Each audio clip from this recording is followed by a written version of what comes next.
Oopsies. Why is my mouth just continuously open? Hang on a second. Hmm.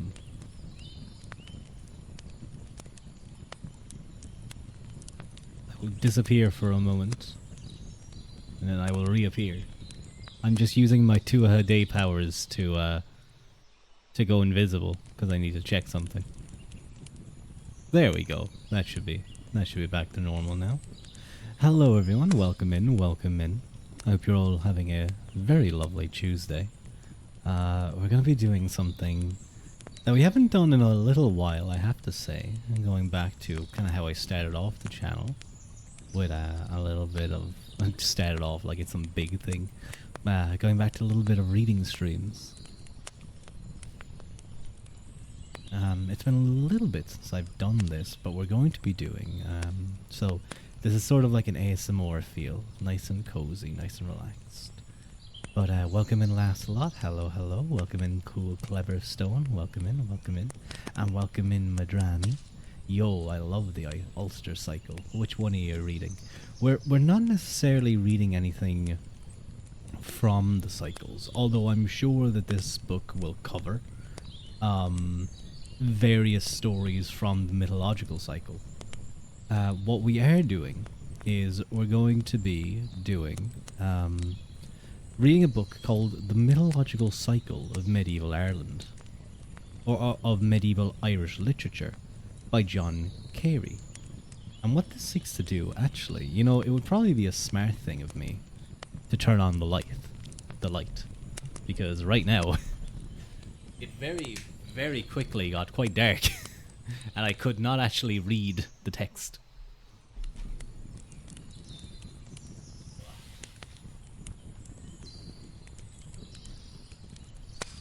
Oh, great. I have to do push-ups after chest day too. That's fun. This is more of a, I believe, more of a study and look into the mythological cycle, the aspects of it, the historiography of it, the aspects that we can learn from it, I suppose.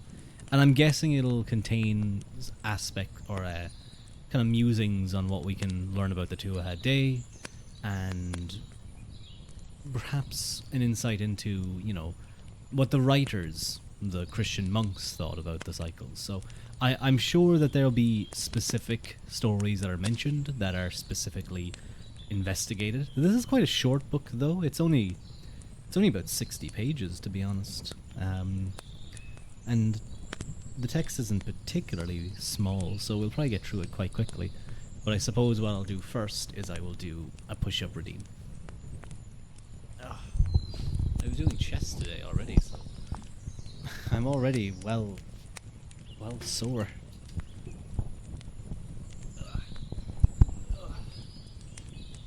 1, 2, 3, 4. Oh my god! Oh, I can feel that already. Okay. 5, 6, 7, 8. Oh, that was painful. I'm only going to do 10 because literally the first, after like 2, I immediately felt it all over. It wasn't painful in terms of like, oh, it's like actually pain. It was more so just sore.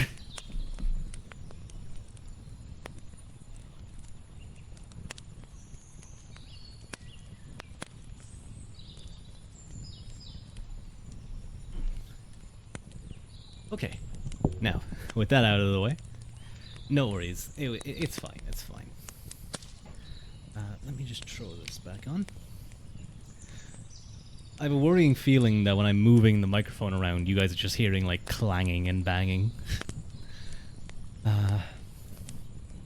It was, I was doing some running today as well after the gym, and I was listening to cadences, which is what I usually run to, because it sets a good, just a good pace to do.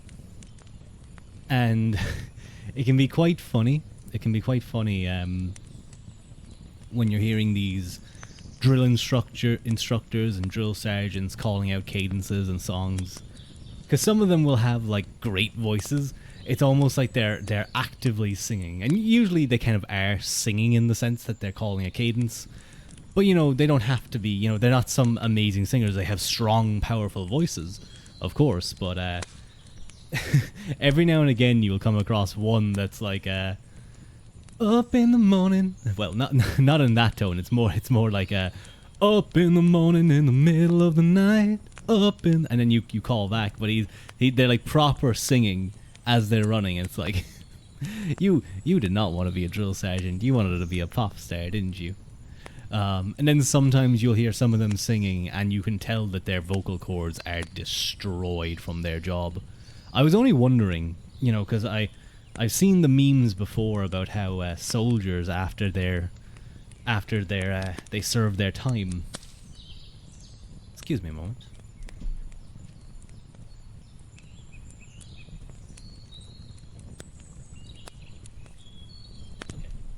Soldiers after they serve their time, you know, they often are riddled with various injuries from just running so much, carrying heavy loads. Their knees are usually shot.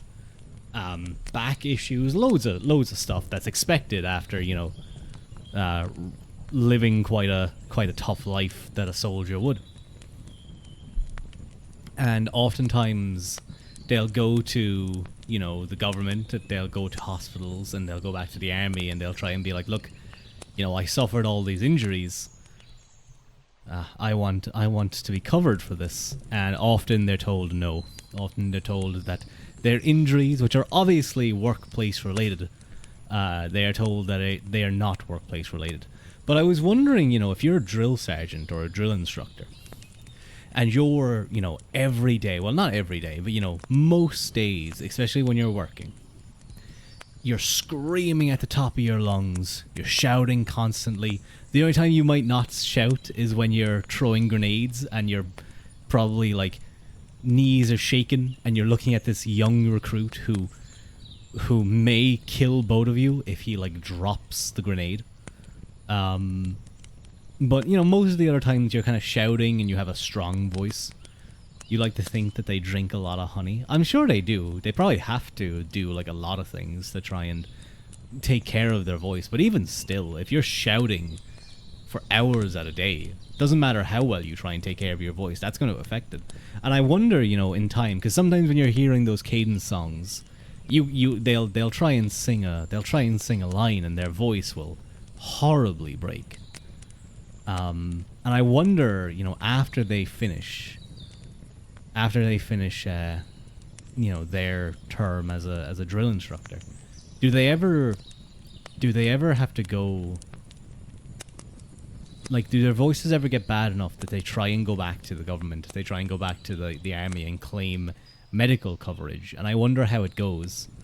I wonder how long, you know, say it's not too bad, but in like a year, like maybe 3 or 4 years time, when that fatigue and that strain catches up to them, 3 or 4 years, like after their service ends, will they be able to go back, or will they be told, nope, too late, you can't claim it? I wonder how that works.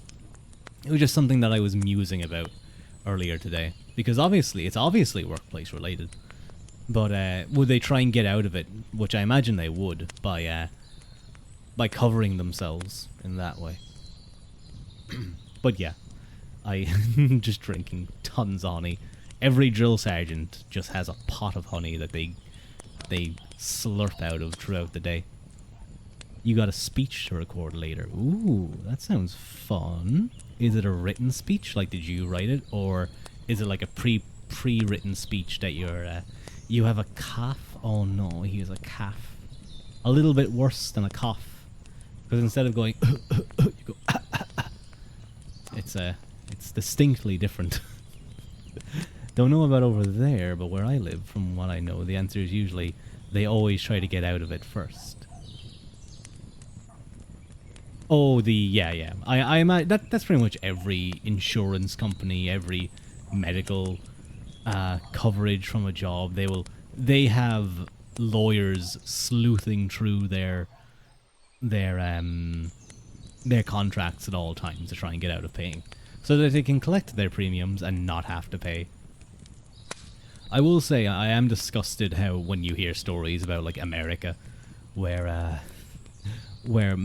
you know, healthcare costs a lot of money, and you still have insurance companies like trying to weasel. And obviously it makes sense because they don't want to pay the massive amounts of money, but like, you know, that's why people get insurance over there. Oh yeah, it's like up to 2 to 4K a month. Yeah, it's crazy expensive. Over in America, like everything's just crazy expensive, especially in high cost of living areas. Often I look at how much like entry level graduates in America are making for like certain degrees, and then I compare it to Ireland, the UK, France, Germany. And France and Germany are usually a little bit better, but there's no contest in terms of the amount of money that you can get over in America. I'm sure a lot of it does go towards all these like issues, but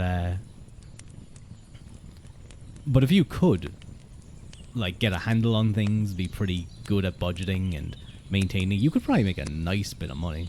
Definitely say. I think that's why a lot of people. That's why a lot of people go to America, because the wages there can be insane. Cost of living can be insane too, but you know, I would be wary about going to live in a place like California or something. You end up being one of those zombies on the streets that you see. That's a horrible way of living. Anyway, let's move away from that. That's getting a little bit sad, and we'll get into the book that we're reading tonight. So, as I already said, The Mythological Cycle of Medieval Irish Literature by John Carey. This is a recent enough book, I think, actually. The answers work for some high return job like Wichita. I've never heard of those. Are they like an engineering group? And then being a flight engineer or programmer. Man, if you're a competent flight engineer or like aerospace physicist or something, I don't know if the market's like really tough or something, because you might be, well, I'm sure maybe it's going to get better with everything that's happening with Boeing. Maybe they'll like cave under pressure and start hiring some competent people. Wichita, home city of lots of aeronautics stuff over there. Wichita, in Oklahoma, little island on the plains. I'll have to look that up and just see kind of like the type of stuff that they do. That's quite cool. I've never heard of that. But yeah, like if you hit that programming, the rise of programming, or like during the past couple of decades, you're good at it, you're probably minted. Anyway, let's get into our book. Preface. Since the late 19th century, several medieval Irish tales have been regarded as constituting a mythological cycle, and while it is recognized that this category is the creation of modern scholarship, it is nevertheless widely accepted as designating a significant grouping in the literature. Investigators of the religious beliefs of the pre-Christian Celtic peoples have often regarded these stories as particularly valuable body of evidence, as if they were indeed some sense representative of Celtic mythology. This study has two aims: to examine the background. I'm a professional streamer, I swear. Oh, Kansas, but only know it because of flight simulators. Anyway, you should be quiet and enjoy the reading. Enjoy. If you want to put me on in the background, or you want to like throw in a comment here and there, yeah, I know, I'm a professional streamer, I swear. I will one day remember to mute my phone or to turn off ads. Saying that, hang on, let me double check that I have turned off the ads and we don't get hit. Oh, I did. It's okay. We're getting better. Hello. Welcome in, A-Pop. Thank you very, very, very much for the first time chat. I hope you get nice and cozy. You enjoy Irish legends, the reason you're learning Old Irish. Wow.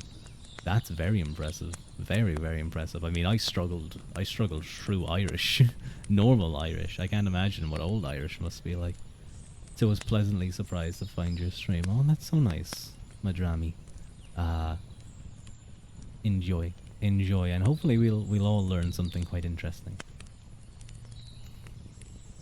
The study has two aims: to examine the background and the validity of the concept of an Irish mythological cycle, and to provide an overview of the texts that have been, and that can be, included under such a heading.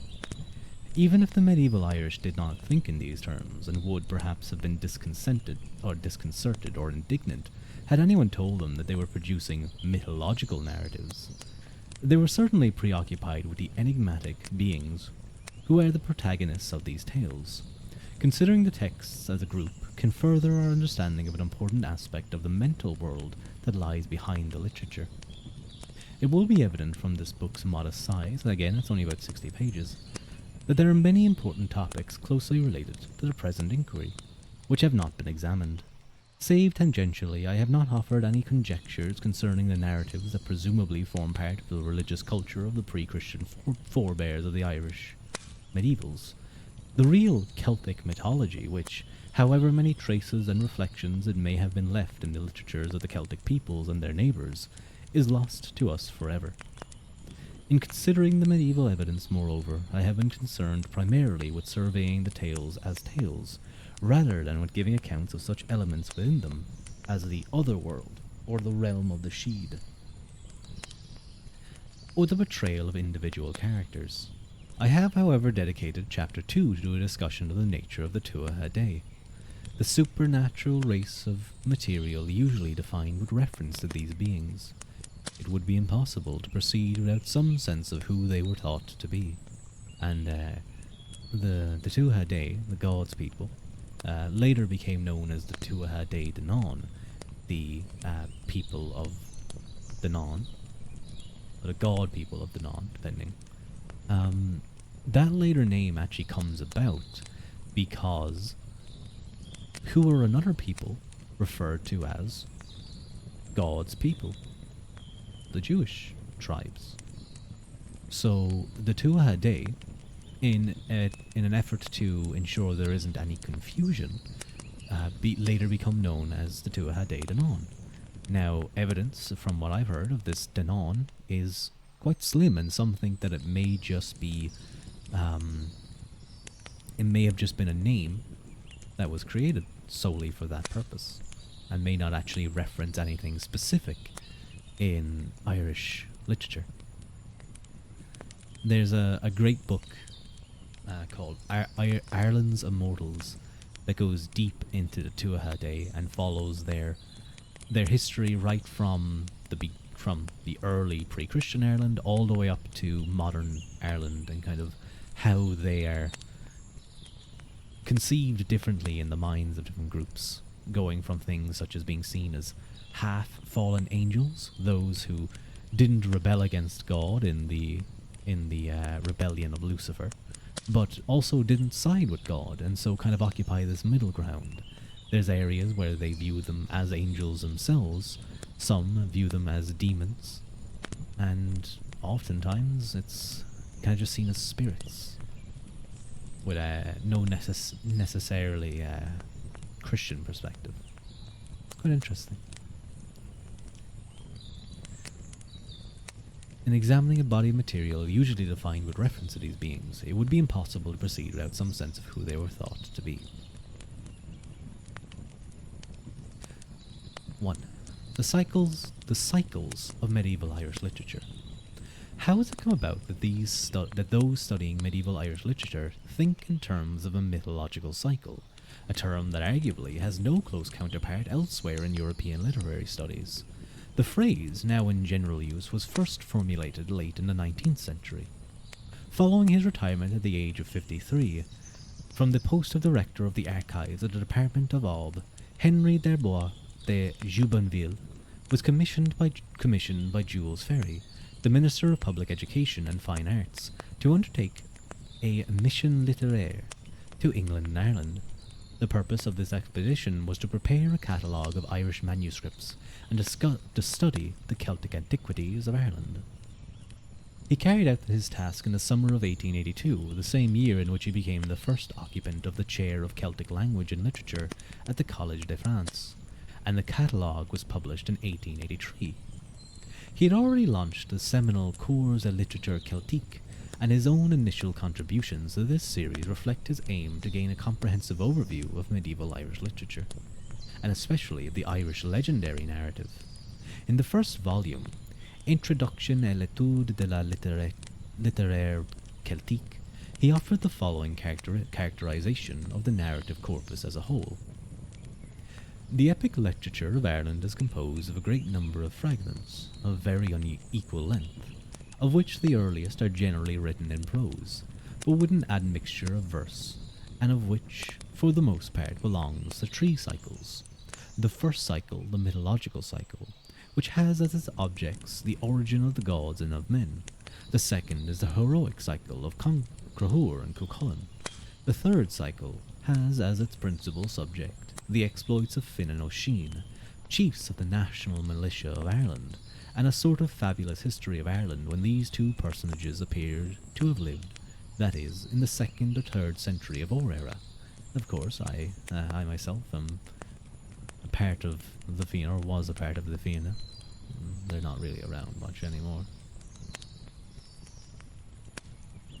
In this cycle, as in that preceding, it is difficult always to be certain of the precise point where reality ends and fiction begins.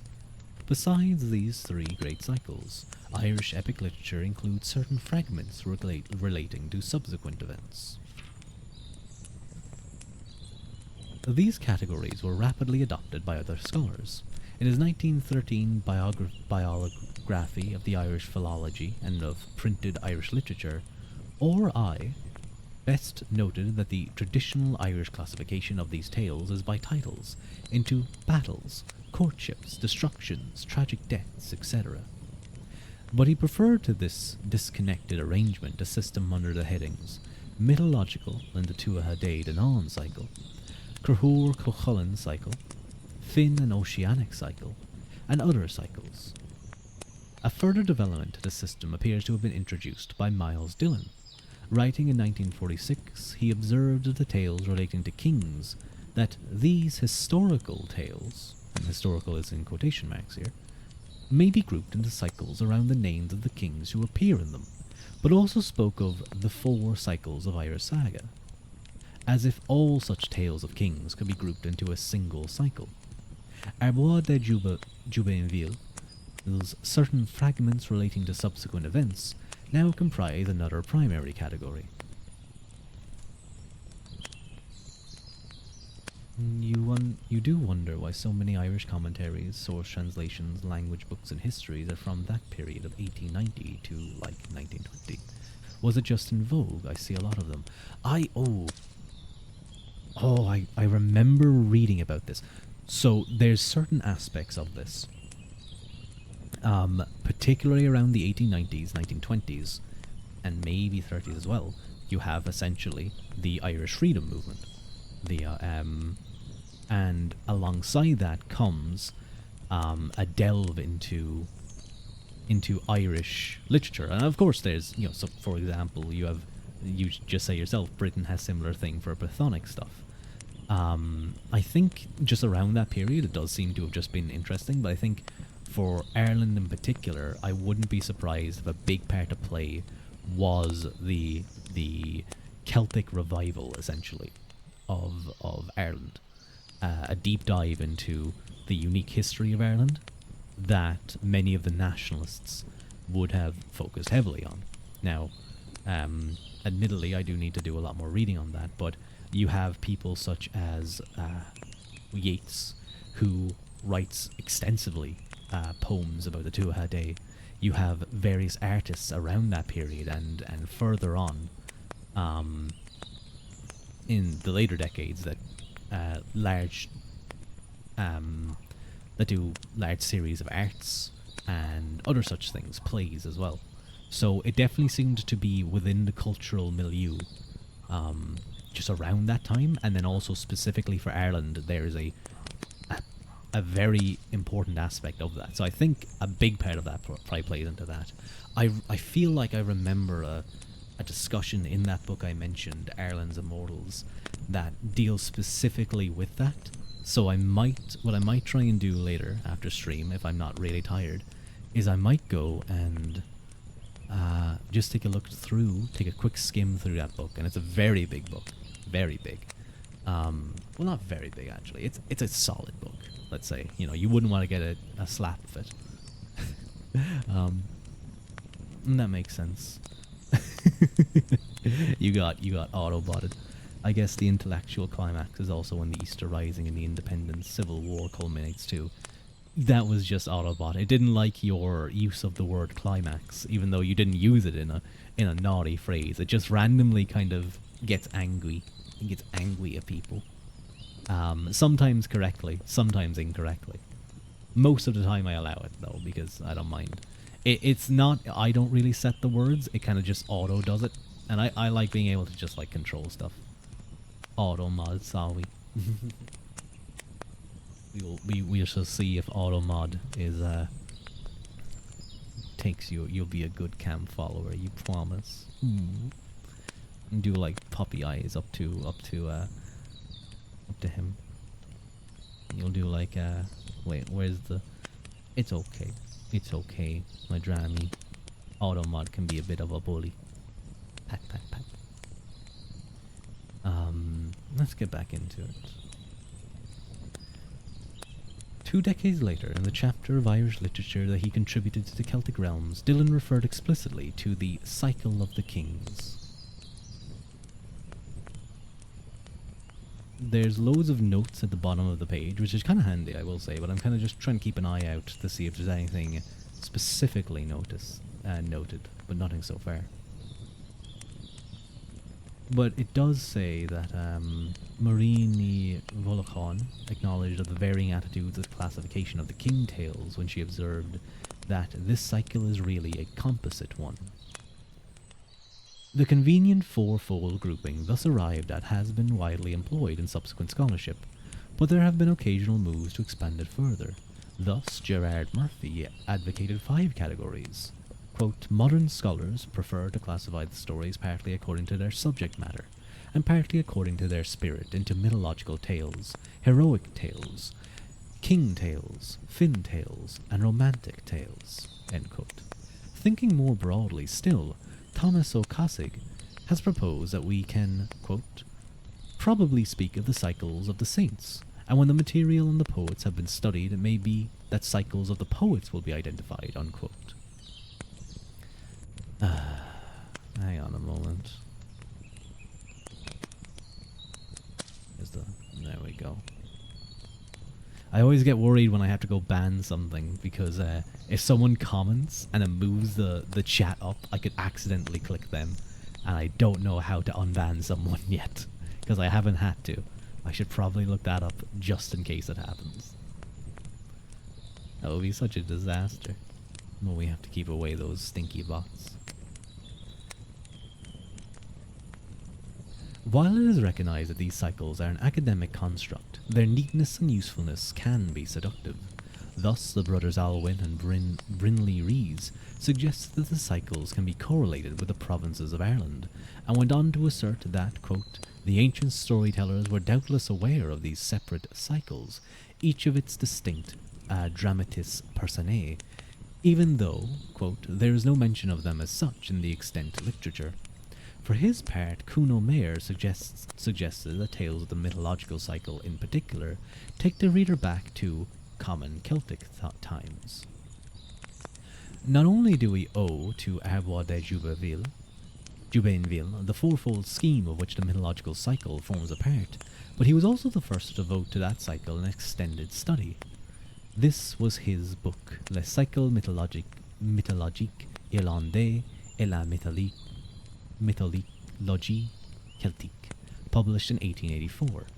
Here he discussed the medieval Irish tale lists, with their very different approaches to organizing the narrative corpus, before going on to state that the monuments of Irish epic literature seem to fall naturally into four sections. Of these, he described the mythological cycle as that, quote, which deals with the origin of the world and the most ancient history of the gods and of men. Not all elements of the Arbois de Jubainville system lack a traditional basis.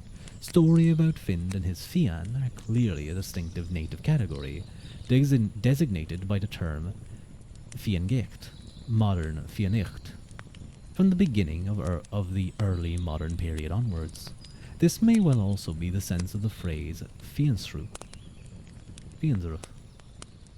Fiend, literally Fian, stream of Find. I think the difficult thing here is that I know Old Irish has very particular pronunciation that is different in a lot of ways to modern Irish. So I will try my best, and I do apologize if I do butcher anything that is given in Old Irish.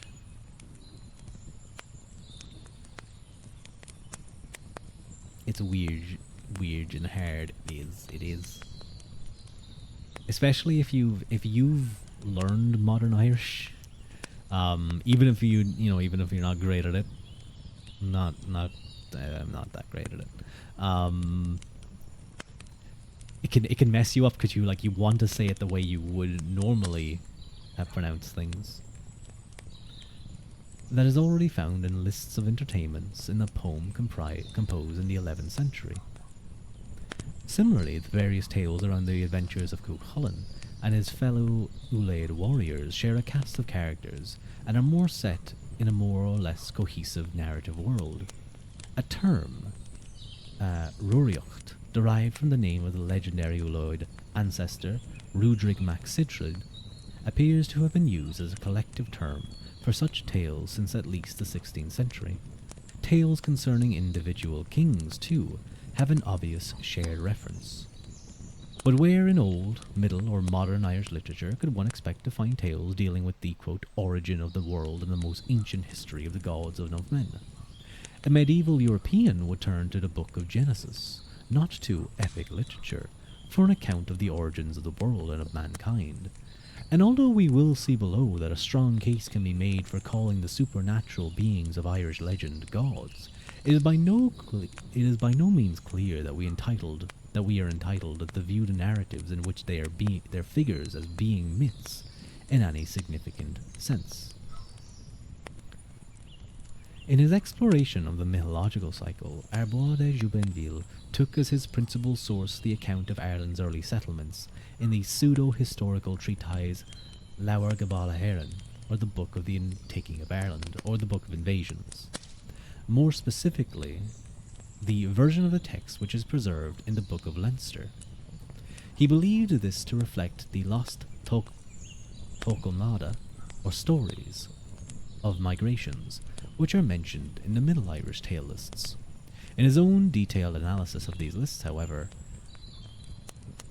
Porncius MacCana subsequently argued that the situation was more or less the reverse of what Arbois de Jubainville has supposed, with the Tócumlada in question bearing titles drawn from Lawer Gabála, and representing an advanced stage in the elaboration of that synthesis.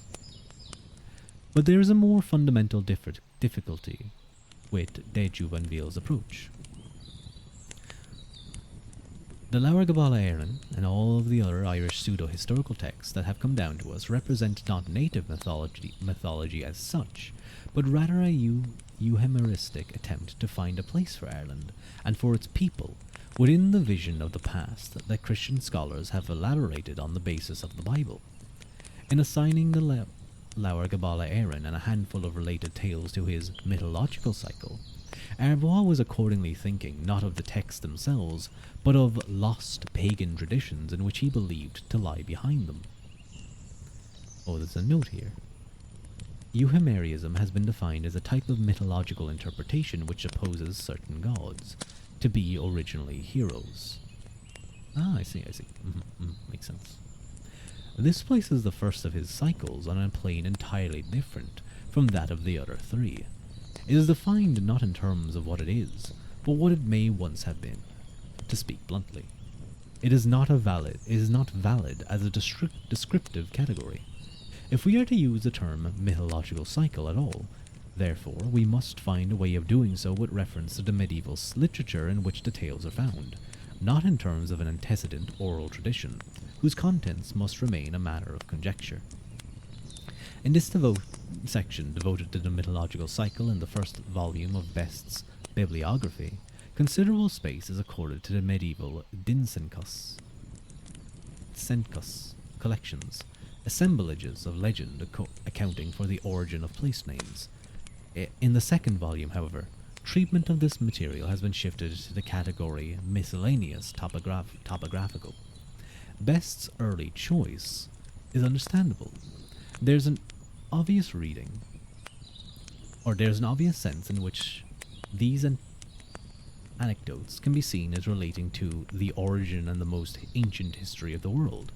Indeed, many of them have as their protagonists the immortal people of the Sheed, and these will be discussed in more detail below. But the primary focus of the Denshenkus is onomastic, not mythological, and it draws its tales from every part of the narrative tradition. If we treat such a genre as mythology, simply because some items within it go back, or at least are argued to, earlier myths, then we can equally well include a glossary of such as Sanes Cormach. The tale Tormach Atain is usually regarded as one of the most representative of the mythological cycle. But even here there are problems. Of the story's 3 sections, 2 are set in the reign of Eachad Éireann, a mortal king of Tara, one of whose brothers was an ancestor of the kings of Connacht, and of the dynasties of the Unail. Moreover, one of the narrative's main functions is to indicate the background of the disasters which later overtook the ill-starred ruler Conair Mar, whose death ushered in that hiatus in the legendary overkingship of Ireland, which is part of the background of the events recounted in the Ulster cycle.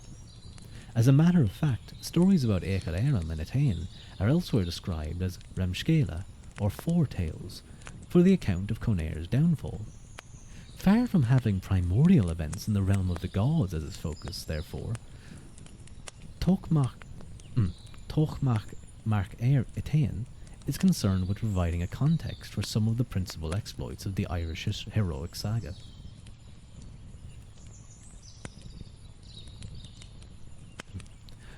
Without further belabouring the point, I think that there are grounds for the view that the label mythological cycle is, in the end, more trouble than it is worth. It can be argued sometimes persuasively so that elements in this or that medieval Irish tale reflect an earlier myth, but this cannot be the basis for a synchronic taxonomy. So I think this book is definitely a broad depth, or not broad, an in-depth look into the status of the mythological cycle rather than any particular stories itself. But I think this is already quite interesting, just seeing kind of what and as I said, this is a relatively newish book, I think 2018. So I'm sure things have changed, because things always change, but you know, you have to be in that area of study to keep on top of those. Miles Dillon attempted an alternative definition, framed within the terms of the medieval tradition itself, when he proposed that the mythological cycle deals with heroes who were thought to have lived in Ireland before the coming of the Gaels. But apart from certain items in Densenkus collections, parts of Lawer Gabala Éireann, and the unusual tale Catmeig Turid, there is very little that can properly be assigned to such a category. Gregory Toner's characterization is more satisfactory, while at the same time reflecting the arbitrary nature of the cycle. The mythological cycle is that body of medieval Irish narrative literature chiefly concerned with the deeds of the inhabitants of the Irish otherworld. Characters from this cycle frequently appear in the other 3 main cycles, Ulster, King, and Finn cycle, as well as in other categories of narrative that fall outside the classification. In describing the literature which has come down to us, it would seem better to speak simply of stories, not a cycle, concerning the Tuatha Dé, or Tuatha Dé Danann, or people of the Sheed.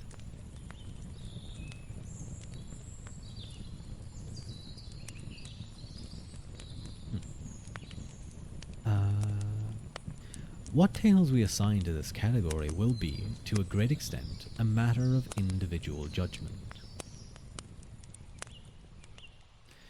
There will obviously be no uncertainty when all of the characters belong to Tuatha, and it has been generally accepted that stories involving mortals, in which the central figure or figures are of the Tuatha, should be included also. But how are we to regard tales in which a mortal hero has a supernatural encounter, such as Erna Fingain, the Night Watch of Fingon, or accounts of such a hero's adventures in the realm of the Sheed, such as Balya in Scoil, the Trance of the Phantom, or the Wasting Sickness of Cuchulainn? What are the otherworld journey tales called Ektri and Imrama? I have not felt able to treat such stories here, but I readily acknowledge that an argument could be made for their inclusion. I shall also not be looking at stories in which one or another of the Tuatha makes only a cameo appearance, as is the case for Lug in the Táin Culina, the cattle raid of Culina, for Manannán in Compord Mongain, for Ongus in the tale of the hero Diarmid Ua Divna, and for Didagda in Meshka Ulad, the intoxication of the Ulaid. The inevitability of disagreement on such questions should be regarded as an advantage rather than as a drawback. It can serve to remind us that we are dealing not with a concept intrinsic to the tradition itself, but with a classification created to accommodate the interest and convenience of later scholarship. Part 2. What are the Tuatha? Before considering the tales themselves, we must give some attention to the figures who are their principal protagonists. What evidence do we have of their original nature as gods? An identification which is the main reason that the stories concerning them have been called mythological. And if they were indeed gods at first, to what extent was their divinity remembered in the medieval period? Was there any lingering belief in their possession of supernatural powers? Or if they were not held to be gods, what sort of beings did medieval writers conceive them to be, and how are they imagined in the stories in which they appear?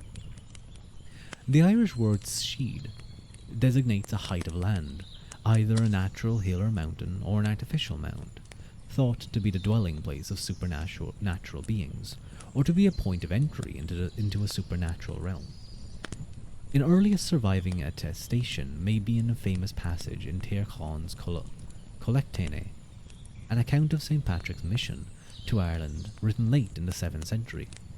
Here, two princesses, seeing the saint and his followers for the first time and not knowing what to make of them, imagine that they are men of the Sheed or of the earthly gods, or an apparition.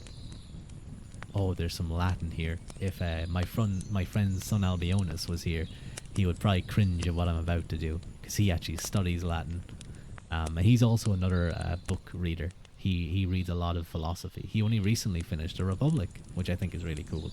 And for those of you thinking The Republic, that's like the first philosophy book you read. He has read, I believe, the majority of Socrates' work before tackling The Republic. Something I kind of wish I did. I do want to go back to Republic someday, though. It's a book I read at the beginning of kind of my philosophical journey. And I'd love to see how I go through it now. Uro Sheed od derum terranorum od fantasiam. With few exceptions, these words have been taken to indicate that the people of the Sheed were the gods of the pagan Irish, earthly, by distinction from the one god of heaven. The same conception appears to be reflected in a hymn in honour of Patrick, generally regarded as an old Irish composition, which includes a statement: the tribes used to worship the Sheed, Tuatha Adorte Sheed, and it presumably also underlies the designations of Tuatha, and here the A actually is in brackets, so it changes the term from the tribe of gods, or tribes of God, to tribe of God. So I'm guessing there's kind of some consideration between, is it Tuatha or Tuatha?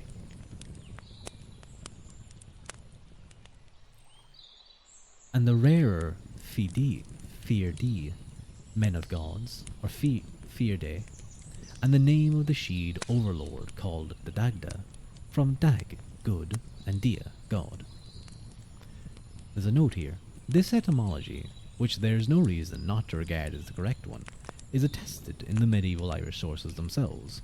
Thus it is already implicit in Toch Marketain, which is said of him that he was called Dagda, because, quote, it was he who used to work miracles, and to apportion storms and fruits for them.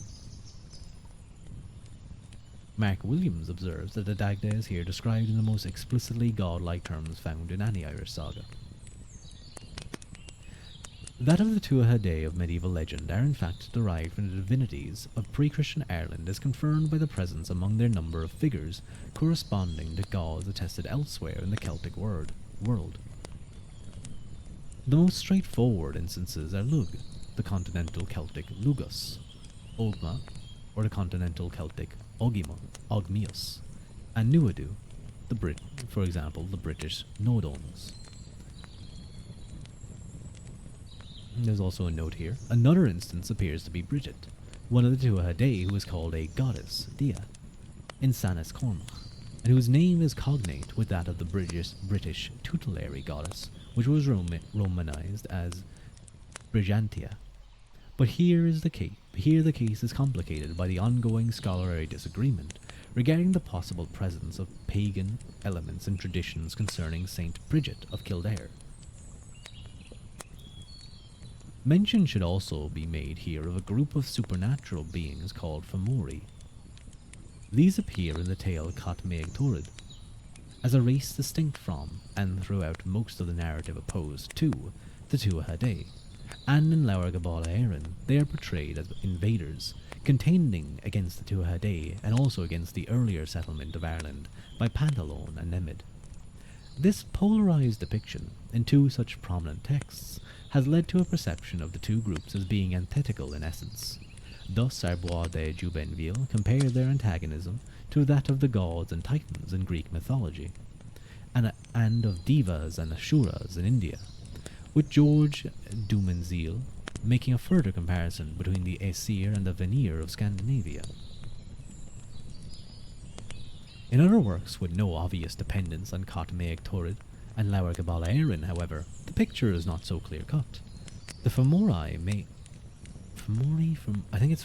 I'm quite sure it's Fomori.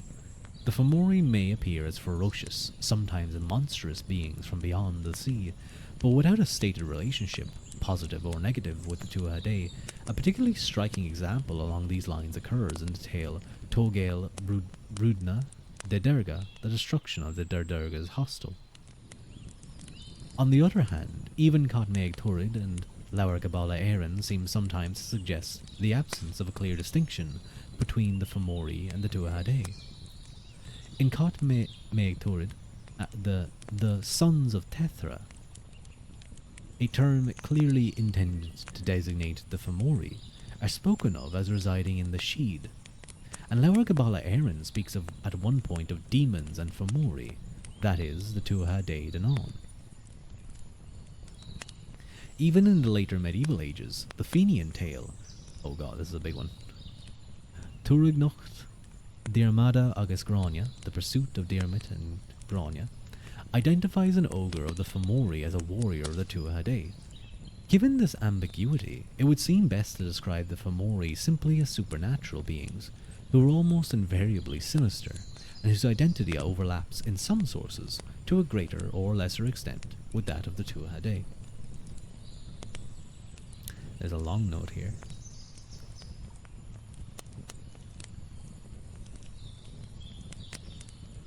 Although this figure, referring to the warrior, I believe, yes, the warrior that was mentioned, is not explicitly said to belong to the Fomori, but rather to be of the company of the Tuatha Dé Danann, the statement of his descent from Ham, son of Noah, makes the affiliation clear.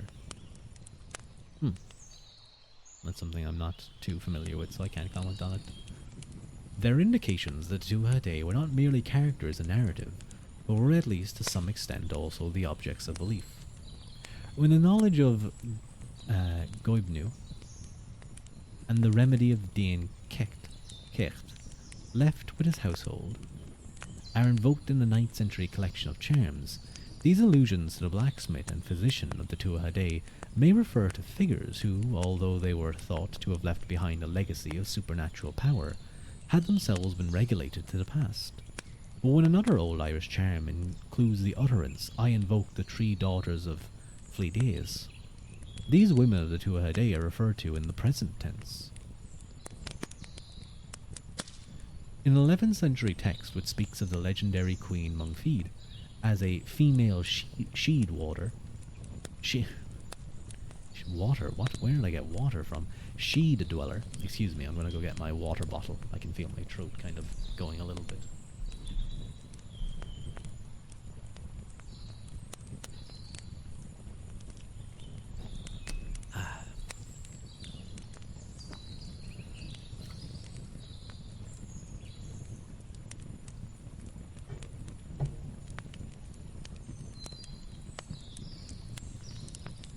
Where were we?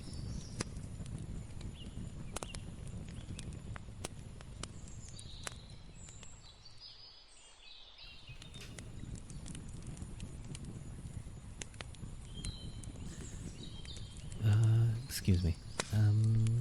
Where were we? Here we are. It is said that the night of Samhain or Halloween, quote, is called the Feast of Mungfin by the common folk, for she was powerful and a witch for as long as she was in the body, so that it is therefore that women and the common folk petition her with prayers of the night of Samhain. While the author regards Mungfid as a witch accordingly, she is nevertheless described as a sheed woman, and is said to be the recipient of prayers from those segments of the population generally excluded from the exercise of authority. At roughly the same period, and again with reference to the festival of Samhain, an annual entry for the year 1084 describes a man going to the Sheed of Newgrange every year to receive revelations from Ognis Och, son of the Dagda. Another suggestive passage is found in Bethu Featrach, the life of Patrick, a composite text of which the greater part is held to date from the late 9th century. This speaks to the saint having left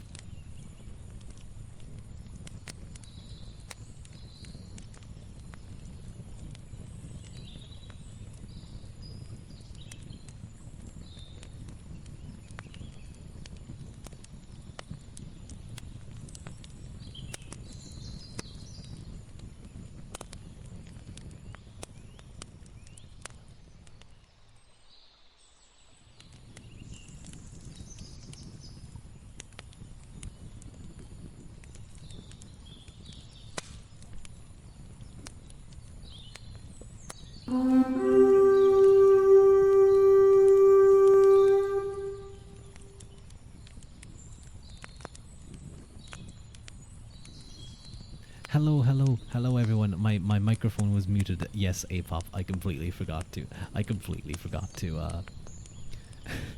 to unmute myself there.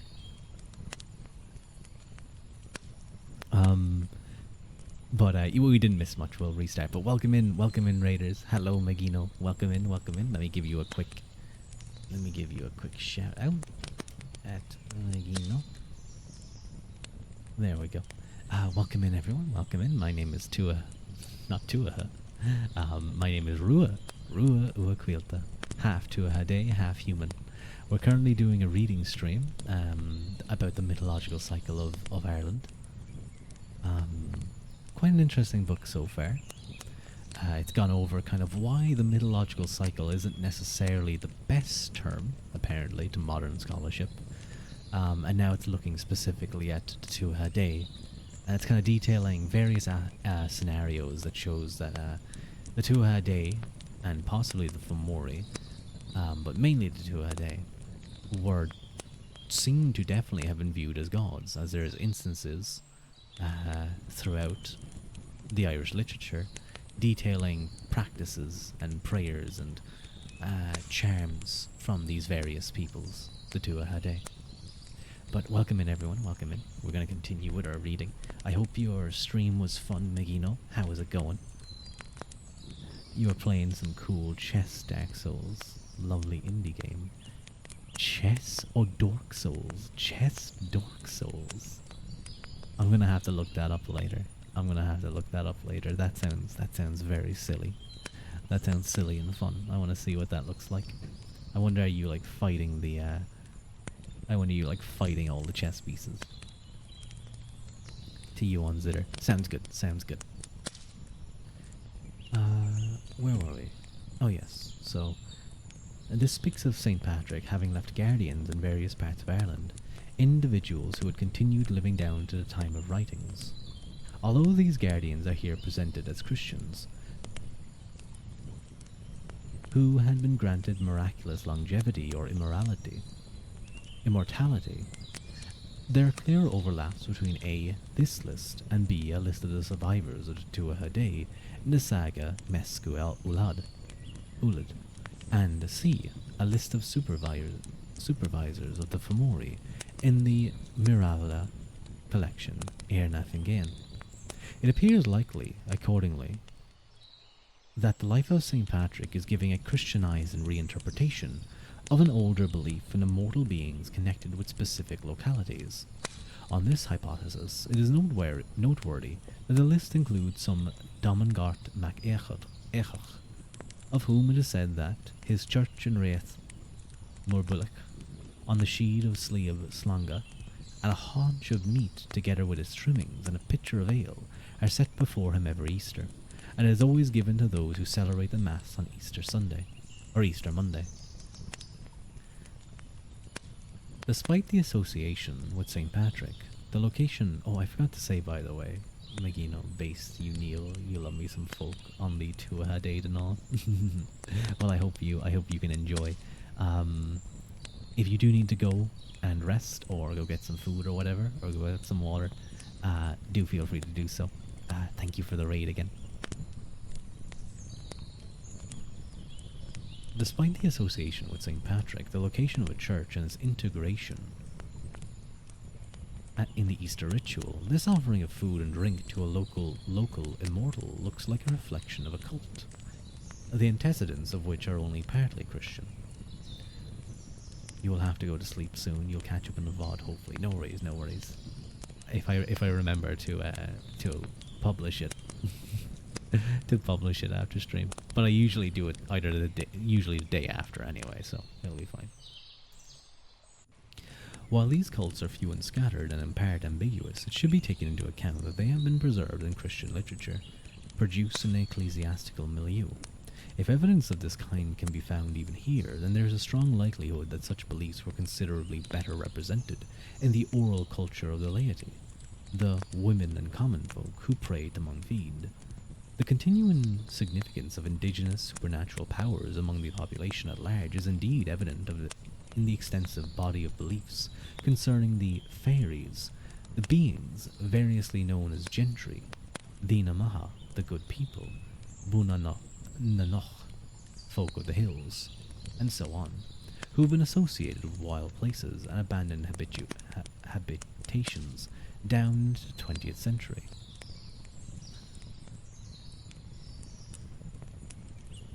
And this oral culture was part of the background and environment that shaped the authors of the medieval tales, however much or little of it they incorporated in their writings, and however oblique may have been the use that they made of it in doing so.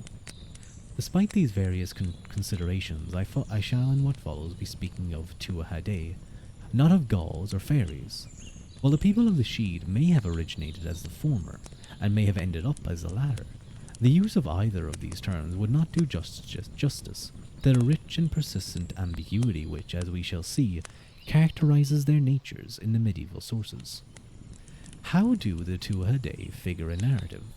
They appear as beings whose dwellings are sometimes said to lie beneath earth or water, or across the sea, but which are usually hidden, and are always mysterious and difficult of access. Although they can be killed, the Tuatha Dé appear otherwise to have nothing to fear from age and death, and their beauty and wealth are often mentioned and sometimes described at length. They have magical powers, especially powers of transformation or concealment, affecting themselves or others, as well as powers over the weather and the heavenly bodies, and over the fruitfulness of the earth. How were such entities to be accounted for in a Christian literature? It need cause no great surprise that the authors of the tales felt, for the most part, no obligation to provide such explanations. The same is the case for the fees of the old French romances, and for elves and other supernatural beings in Norse saga. But because the Tuatha Dé were thought to have ruled over Ireland before the coming of the Gael, they fell within the scheme of Irish legendary history. Oh, there's a quote. There's a few notes here.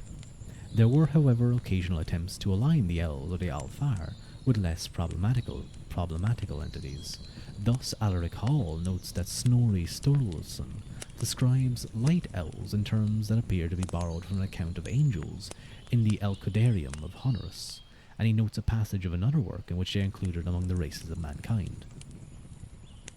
It is, however, another note here, noteworthy that they are absent from the earliest account of Irish legendary history known to us, the listing of the settlements of Ireland that was included early in the 9th century in the Cambro-Latin Historia Britonum.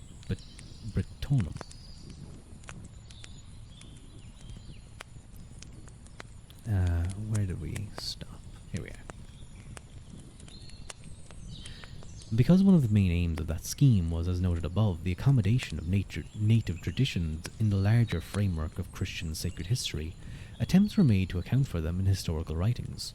Here they are sometimes said to be devils, sometimes humans with magical powers. These rationalizations have patristic authority, and are well attested in reference to pagan gods elsewhere in medieval Europe. When the two explanations are first clearly articulated as alternatives by the learned poet Échod Uaflain, some uncertainty is expressed as to which is correct. Quote, "The truth concerning them was not known beneath the starry heaven, whether they were of heaven or earth," and the question was still being debated at the end of the Middle Ages. Yet another view, hinted at rather than stated outright, is reflected in some stories from the old Irish period, that the people of the Sheed were humans, but belonged to a branch. Welcome in, Grashenko. Thank you very much for the, or Grasenko. Thank you very much for the follow. I hope you enjoy the reading. Were humans, belonged to a branch of mankind that had somehow escaped the effects of the fall of Adam and Eve. The acknowledgement that the Tuatha Dé were the gods of the pagan Irish, an identification apparent, as we have seen, in the words of Tír Chán, recurs with regard to a certain individual figures in Sanus Cormac, or Cormac's Glossary, a work associated with Cormac mac Coleraine, king and bishop of Cashel, who died in 908. In a series of passages, all of them intriguingly at least, partly in Latin, Anna is called Mother of the Irish Gods, Mater Diorum Hibernesium. Bridget, daughter of the Dagda, is said to have been regarded as a goddess of poets, and to have been revered by almost all of the Irish. Aeneas is said to have been god of battle for the pagan Gaels, the Achaha le Geinti Godale. A Euchemeristic attitude emerges in the statement that Manannán was a famous merchant who came to be regarded as god of the sea, on account of his skills in navigation and weather prediction. But that this matter-of-fact explanation still has as its basis the recognition that this lord among the Tuatha Dé had been worshipped as a deity.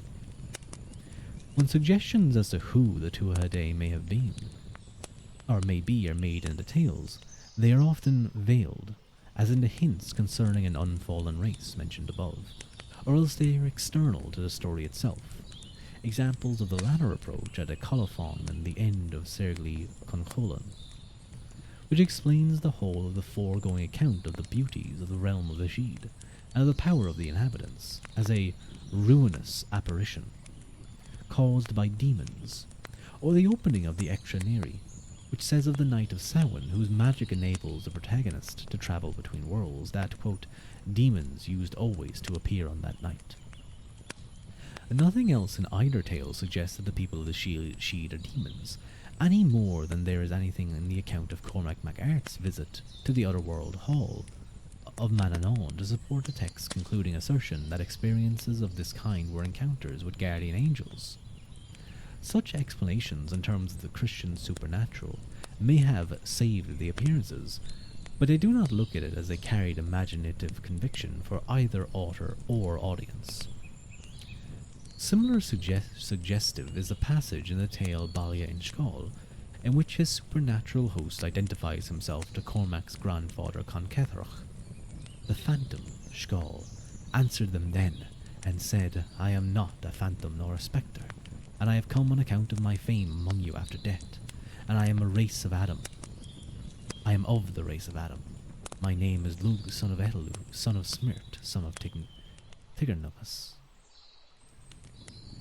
Here, there is an abundance of identificatory information, but the various statements appear to cancel one another out. The being whom the author calls a phantom denies that he is a phantom, but then proceeds to say that he is returned from the dead. Having described himself as a human, he says that he is Lug, son of Etelu, one of the leaders of the Tuatha, but then he names his great-grandfather as Tigernmas, not one of the Tuatha at all, but one of the first generations of the Gaelic settlement. Such a cluster of contradictions can scarcely be called inadvertent. Both alive and dead, both mortal and divine, Lug does not really belong in any of the categories to which he is assigned, but hovers over in what Mark Williams has aptly called a state of permanent ontological suspension. Although no other European society devoted so much intellectual energy to the question, speculation as to the identity of the supernatural others can from time to time be found elsewhere. Thus, a 12th century Frenchman, Bernardus Silvestris, wrote in his Cosmographia of spirits whom he called earthly, dwelling beneath the circle of the moon and watching over the woods, the earths, and the water, with lifespans far greater than our own because of their bodies are of elemental purity. His younger contemporary, Gervase of Tilbury, having described what appeared to be physical beings dwelling in caves and in the bank of rivers, who stole human children and took men as lovers, suggested that they were spirits who assumed bodies of air. But explanations of this sort, even when they invoked the fathers of the church, matched the others themselves only imperfectly, and always had a rather provisional character. As C.S. Lewis said of the place of such beings in medieval European thought more generally, quote, no agreement was achieved. As long as the fairies remained at all, they remained evasive.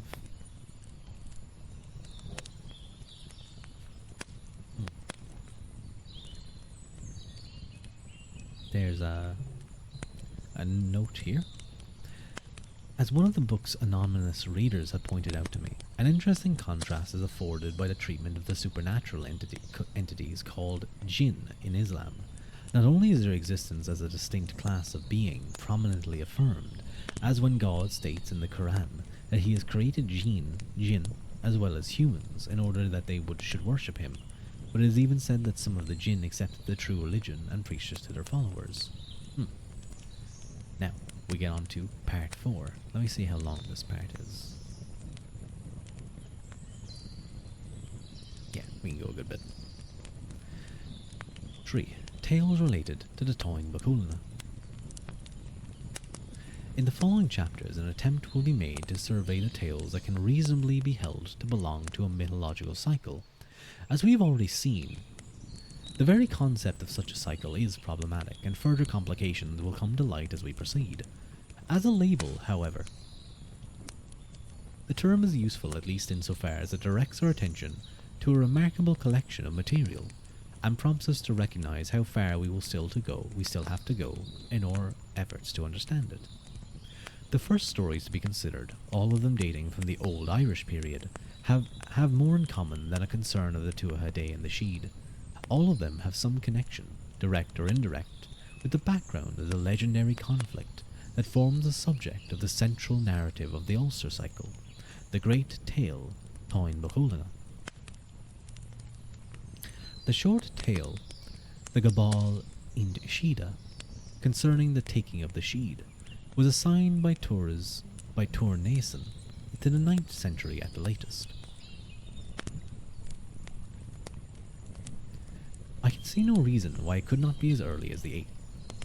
It survives in 2 manuscripts, the Book of Leinster and RIA MS, which hang on, let me check. I can check because there is at the very beginning of the book a list of abbreviations. Let's see if I can find RIA, the Royal Irish Academy. I see. So that's where it is. In the former, the language is still essentially Old Irish, while in the latter it has been much modernized. The central figure is a Dagda, here also called Dagan, king of the Tuatha Dé or Fear Day, the magnitude of whose powers is illustrated by various of his deeds. After the sons of Neil, the leaders of the Gaelic settlement, had conquered Ireland, the Dagda was able to compel them to make a treaty, Cardis, with him by causing their grain and milk to be destroyed until they capitulated. That's a pretty good ability, I'm not gonna lie. I'd probably make a treaty too. That sounds concerning.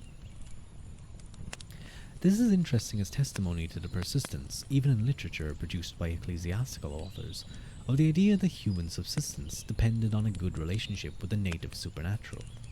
The Dagda is also celebrated for having allocated the Sheed among the various Fear Day at the beginning of his reign. There follows an account of how the Dagda's son, the Mac Och, obtained his father's own dwelling from him by a trick, asking for it only for a day and a night, and then asserting that the whole world is day and night. Thus he became the master of the Sheed in Broga, the Mound of Newgrange. Other versions of this seizure of Sheed in Broga are related in Toch Mark Étain and in Ultram Tiga de Da Vader. In the concluding paragraph, found only in the Book of Leinster, the supernatural abundance of this otherworld realm is described. In both manuscripts, the texts immediately follow a list of the Remscéla, or foretales of the Táin Bacúlna, or at or near the heads of which its title is included. This presumably is a reason for its preservation. In fact, however, the story has no direct connection to the events of the time. Norbert Bachos has argued that it is really given as a foretale of Anslina Ongusu, which is also listed here as one of the Táin's Remscéla. So that's the Dream of Ongus. This survives only in a single vellum manuscript, where it too forms part of an extended series of Remscéla to the Táin. Turnason as at first considered it to be not very old, suggesting that it was written in the 9th or 10th century, but he was subsequently persuaded by arguments of the text's editor, Francis Shaw, for a date of composition in the 8th. Knowledge of the story is reflected in the brief eschatological tract, The Lore of the Fiery Arrow. The Mac Och, here referred to by his other name Ongus, falls into decline on account of his love for a girl who appears to him in his sleep. After the cause of his debility has been discovered by the physician of Cruthur MacNeasa, king of the Ualadh, a search for the maiden is instituted, first by Ungus's mother Boand, then by his father the Dagda, here called the King of the Sheed of Ireland, and finally by Bove, King of the Sheed of Munster. She is finally found, with a multitude of companions, beside a lake in Tipperary. Her name is Caer Iberme, and she comes from a Sheed in Connacht. The Dagda appeals for help to Elil and Maeve, the rulers of Connacht. They storm the Sheed, which is her home, and capture her father, but he claims to have no power over her. In the end, Ungus is only able to obtain her love when she and the other maidens appear on the lake in the shape of swans. He transforms himself also into a swan in order to embrace her, and then takes her back to his dwelling in Brug na Boyne, the territory dominated by the Sheed and Broga. This, we are told, was a reason for Ungus's alliance with Elil and Maeve, and hence for his joining them when they wanted to seize the Bull of Coolina. Such an allegiance with Ungus is not mentioned in the Táin itself, and this tangential association was accordingly viewed with suspicion by Shaw. He stated that, "There is grave reason to believe that the connection of our story with the great epics is fictitious and purely artificial. If this were so, we should have to assume that the last paragraph of text, the paragraph in which the link with the Táin is forged, a later addition to the text. Subsequently, however, Hugh Fogarty has proposed that although the story originated independently of the Toyne, its position as a Rem scale reflects the recognition of significant thematic correspondences between the two narratives. Other recent studies of the tale are that of Thomas O'Catharsig, who traces the growth of knowledge throughout the narrative, and compares it with the Toyne on the basis that each can be described as involving the crucial role of allies in the achievement of ends. And that of Brenda Gray, for whom it is an eschatological Christian Platonic parable on a spiritual journey of the soul, and an erotic allegory of divine love, the most telling parables to which are to be found in Plato's dialogues themselves. The lack of any evidence that these dialogues were known in Ireland, or indeed in Western Europe at the time of Aenschling's Ongasu composition, is of course an argument against any direct influence, with a more plausible range of comparanda, but also very speculative. Interesting. I might have to read that one and see exactly where they're coming from with the Platonic parable.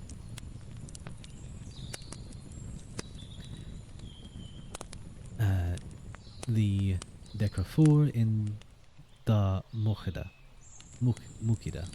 concerning the contention or / conception, and there's a question mark here, so they don't know if it's contention or conception, of the two swineherds, is also included in the collection of Remscala in the Book of Leinster and in Egerton. Turnison held that the Book of Leinster preserves something close to the original text, which he tentatively dated to the 9th century, while the Egerton version has been expanded with several additions from other Remscala, and can be assigned to the first half of the 12th century. An allusion to Mongan mac Fiachni as one who could transform himself into every shape, suggests familiarity with Manannán's prophecy in Mongan in Imre Rian, The Voyage of Bran. Okel, king of the Sheed of Connacht, and Bove, king of the Sheed of Munster, each had a swineherd. The two were friends, and were also very powerful magicians, with the ability to assume all shapes. Eventually, they fell out in a dispute over which of them had the greater power. They fought one another as crows, or hawks, as water monsters, as stags, as champions, or fenidi, as spectres, and as dragons. Then they became two worms, and dropped into two pools. One was swallowed by a cow in Ulster, and the other by a cow in Connacht. These cows subsequently gave birth to the two bulls that would give rise to the Great War of the Toyne. It is noteworthy that this story concerns itself with the Sheed of Munster and Connacht, apart from a stray allusion in Togoil Bridna de Derga. Moreover, these appear to be the only Old Irish texts to mention Bove. It may therefore not be unreasonable to suppose that these two tales could derive from a common background. We have already noted that there appears to be some relationship between Aisling Ongasu and De Gavla Intashida in this connection. It may be significant that the latter opens with an account of a treaty guaranteeing the fruitfulness of crops and flocks, while the friendship of the two swineherds is said to have been soured because they used their powers to prevent one another, swine, from feeding properly. The addition by Ulrich Reuter gives particular attention to the possibility that the transformations of the swineherds reflect earlier Celtic ideas concerning the wandering of the soul, a hypothesis for which she offers as tentative support an argument that the mysterious word kofir in the title might be cognate with the Sanskrit samsara, which and could accordingly be translated as cyclical birth. This proposal has elicited a rebuttal from Christoph Droge, who argues that the Sanskrit term only came to be associated with reincarnation relatively late in its semantic development. The question has been revisited by Grigory Bondarenko, who associated the transformation of the swineherds with the migration of the soul in Celtic myth, but stresses that these marvels are here portrayed from a Christian and hence critical perspective. A further interesting analogue in Welsh tradition has not yet, to my knowledge, been considered in this connection. The Middle Welsh tale. Oh dear God. Oh no, I have to pronounce Welsh words. Cyfranc Lud Lulys, the story of Lud and Lilies, speaks of two dragons, one native and one foreign, that fight every year, one of them uttering a cry that blights the fertility of the land and its inhabitants. This situation is brought to an end when Lud, king of Britain, arranges that when the dragons after their combat are transformed into piglets, Pachel, and ascend to the ground, they shall sink into a vessel of mead and fall asleep, after which they can be confined in the stronghold of Dinas Emirs in the mountains of Eri in northern Wales. This episode retrospectively supplies the background for a story in a much older text, Historia Bretonum, the early 9th century, in which two dragons, or worms, Urames, are found buried beneath the foundations of the stronghold, which is eventually named Dinas Emirs. The dragon represents the Briton and the English, and the course of their conflict foretokens the struggle of those two peoples. The presence in both the Irish and Welsh tales of a battle between shape-shifting, theromorphic antagonists, their sinking into liquid at the conclusion of their combat, and the link between their hostilities and the military destinies of two enemy peoples, together with the analogy between famished animals in one story and blighted crops in the other, render it difficult to believe that there is not some connection between them, but further investigation will be needed. Given these three important stories concerning the people of the Sheed are also remscala to the Toyn, it seems appropriate that Extra Neri, the adventure of Nera, should be mentioned at this point as well. And he has a note here. Admittedly, this transgresses a principle which I articulated earlier, and opens the way for considering further tales. Although the tale's protagonist is immortal, the narrative is largely concerned with the adventures in the Sheed of Cruachan, and these adventures, like those of the swineherds, are portrayed as being the ultimate cause of the cattle raid in Coolna.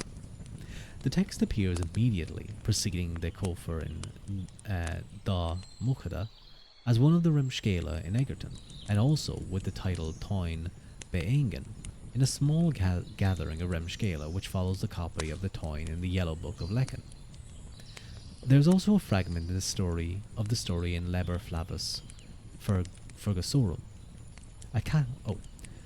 Tornisson has at first placed his composition hardly earlier than the 10th century, but subsequently found no obstacle to a date in the 8th.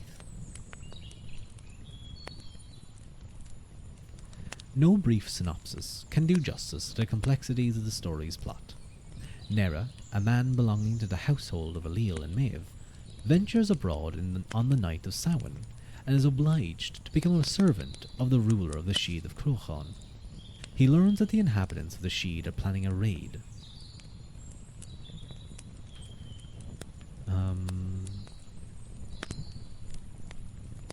There's a note here. As in the case of Tormak Brekfola, I have argued that anomalies in the logic of the narrative reflect the author's attempt to depict otherworld time, rather than, as Tornisson held, the inept conflation of discrepant versions of the part of a redactor. He learns that the inhabitants of the Sheed are planning a raid on the royal stronghold, then held by the Sheed woman, who has become his consort. Or then helped by the Sheed woman who has become his consort. He manages to return and warn his people so that they can make a preemptive attack of their own. Meanwhile, the woman has borne him a son, and given the child a cow, This cow is stolen by the war goddess known as the Morrigan, and is taken to Ulster, which it is impregnated by the Don, the bull of Coolina, as she is taking the... Sorry. This cow is stolen by the war goddess known as the Morrigan, and is taken to Ulster, where it is impregnated by the Don, the bull of Coolina. As she is taking the cow back to Connacht, the Morrigan is challenged by Cuchulainn. After the assault on the Sheed, the calf, which the cow has by now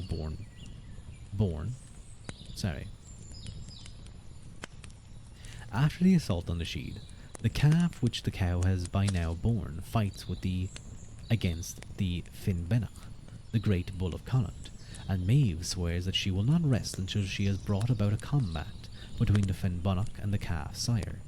This, then, is the reason for the expedition to seize the Don Coolina. The first close investigation of the story was concerned only with its beginning. Here Nera, responding to a challenge from Alil to go out into the night and bind the corpse of a hanged man, is obliged to take the uncannily animated corpse onto his back, and to visit 3 houses with varying results. The folklorist Seamus O'Dolerga noted the unmistakable resemblance of this scene to a folk tale recorded throughout the Gaeltacht in modern times, going so far as to say that it is quite evidence that this episode of Extra Nere and the modern folk tales are identical, and to speak of the former as one of the oldest Irish folk tales which have come down to us. By contrast with O'Doulgera's approach, Alden Watson has taken the unity of the story as a given, subjecting it to a structuralist analysis drawing on the methods of Claude Levi-Strauss. In his view, Eachtra Nera is a tale whose primary concern is an elucidation of sovereignty in relation to the function of the hero. While some of Watson's arguments have been regarded as unconvincing, several scholars have agreed with him in detecting a concern with sovereignty in the tale. Thus, Leonie Duigenan, who sees sovereignty as being a fundamental theme in all Extry, considers Extra Neri to be no exception in this regard, even though Nera's own lack of royal status is unusual. While Gregory Toner, who has shed important new light in the narrative by pointing out that Nera is not a warrior, but rather a steward, or rector, demonstrates the centrality of kingship in the text, even as he notes weaknesses in Watson's analysis. There can indeed be little doubt of this centrality, given the importance attributed to the seizure from the Sheed by the men of Connacht of the Crown of Brion, a treasure clearly connected with the Ubrian dynasty, who held the provincial kingship of Connacht at the time of the story's composition. And there's a long note here. A point has also been made by Toner.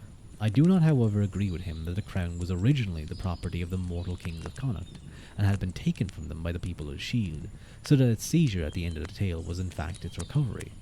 Brion, with whom the crown is associated, was held to have lived several centuries after the reign of Alil and Maeve, so that I can see no grounds for thinking that the crown did not originate in the Sheed. When it is described as a diadem of gold that is worn to be on the head of the king, it is evidently conceived to be at that point a token of kingship of the Sheed, not of the kingship of Connacht.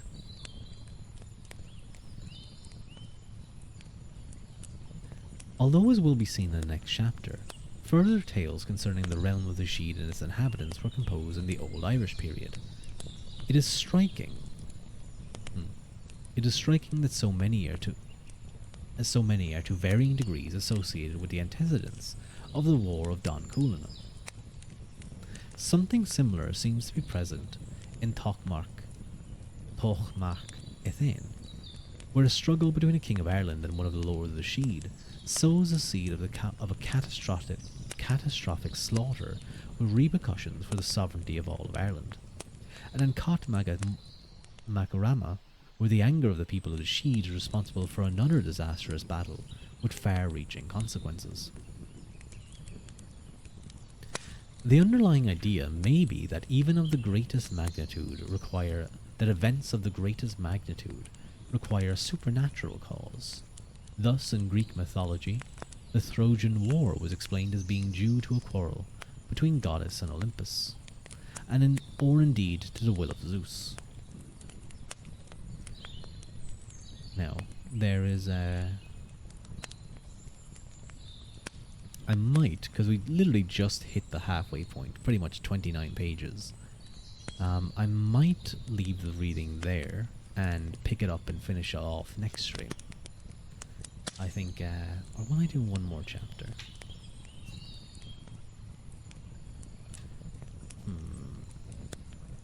No, you know what? I think I'm going to read it there because I do need to be in bed early tonight. So, I would like to thank everyone for joining me. I hope whether you had me on the background, there's just some background noise, whether you're watching this as a VOD maybe later, or whether you were intensely listening to everything I said and mispronounced. An interesting read, Ruadh. Thanks for the stream. No worries, Apop. Thank you so much for joining. I hope you all enjoyed the reading, and probably I might just do the next stream, maybe tomorrow or something, and just finish off the book. But I'd like to thank you all for joining me, and I hope to see you guys soon. We're going to... I think we're going to raid someone. Who is on?